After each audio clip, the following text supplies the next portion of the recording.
After a 21-year-old man was executed in a gangland hit in broad daylight, just metres from a northern suburbs childcare centre. So on the morning of July 31st, 2025, Melbourne awoke to news of yet another targeted shooting in the city's northern suburbs.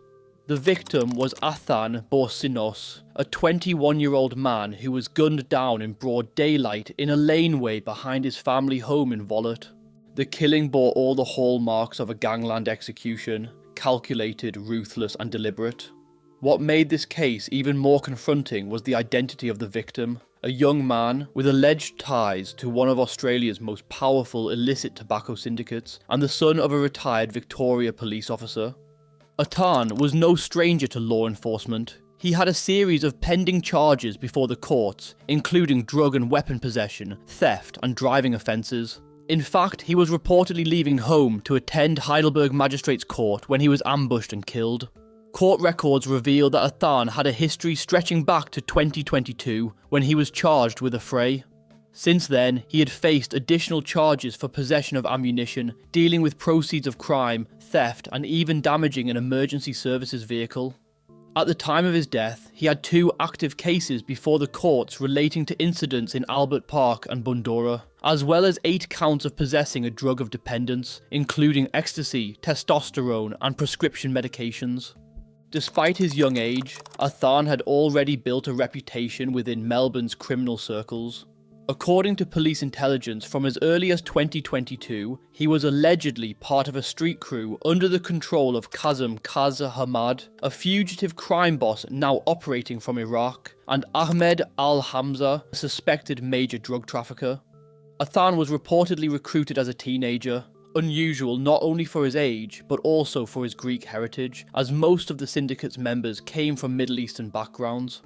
This crew, allegedly overseen by al-Hamza until he fled to Dubai in 2022, has been linked to drive-by shootings, home invasions, and violent assaults in Melbourne's northern and western suburbs. When al-Hamza went underground, Hamad, who had been released from prison and deported to the Middle East, resumed control. His syndicate now reportedly oversees hundreds of illicit tobacco outlets across Australia, fueling a multi-billion-dollar black market. Athan wore his criminal affiliations, and perhaps his mindset, on his skin. A tattoo along the left side of his neck read, "The souls I have taken will never haunt me, only the ones I haven't." The same chilling quote was previously tattooed on the chest of murdered Sydney gangster Hamad, the executioner Assad, giving it a grim and prophetic air. His body bore other underworld symbols, including the word omerta, a mafia term for the code of silence, inked between a dagger and a large crucifix on his chest. A teardrop tattoo beneath his eye, often associated with prison culture and violence, further added to the portrait of a young man deeply entrenched in criminal identity. But beneath that hardened image, there were also signs of intimacy. A tattoo on his upper arm bore the name of his fiancée, Sonaria Raphael, in bold, red capital letters. In the days after his death, Raphael posted a series of emotional tributes on social media. One post read, "I will never stop loving you. You showed me what love was. I love you so much." Another featured a video of the couple in a shopping centre, Athan lifting her into his arms as Lana Del Rey's Young and Beautiful played in the background. "This was our wedding song," she wrote. "I miss you. I can't wait to see and hold you again." The shooting itself was swift and brutal. Witnesses reported hearing 7 to 8 gunshots fired over just 20 seconds. Athan's grey 2018 BMW coupe was found near the scene, its door pierced with bullet holes and shattered glass littering the ground. A torched white Nissan Patrol, believed to be the getaway vehicle, was later found in Amory Street Reservoir, roughly 20 minutes from the crime scene.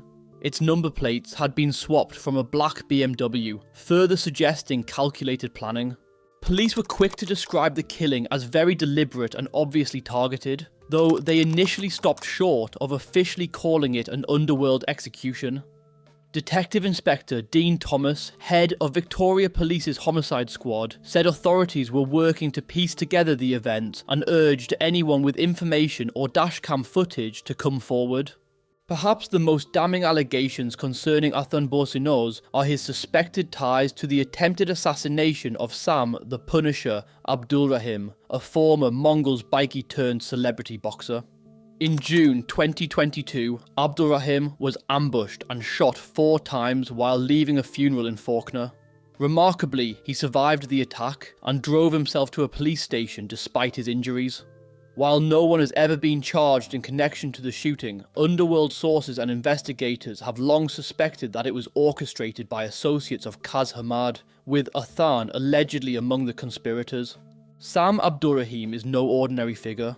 A former enforcer for the Mongols' outlaw motorcycle gang, he later distanced himself from the club to pursue a boxing career, gaining significant public attention in the process. His attempt to leave the gang world, however, appeared to come at a steep cost. Many viewed the attempt on his life as a form of retribution, a warning that no one simply walks away from that world without consequences. If you want a full deep dive into Sam Abdulrahim, make sure you check out my videos about him after this.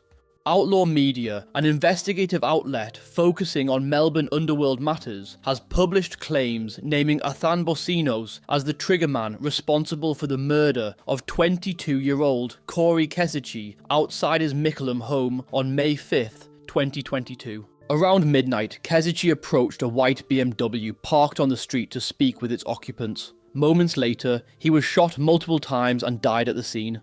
Detectives released CCTV footage showing 2 men of interest, one seen outside Kazem's house before the shooting and another captured at a petrol station driving a red ute. Kazem was known to have associations with outlaw motorcycle gangs and organised crime networks, including links to the Mongols and the notorious crime family. To date, the Kazem murder remains unsolved, with no arrests made.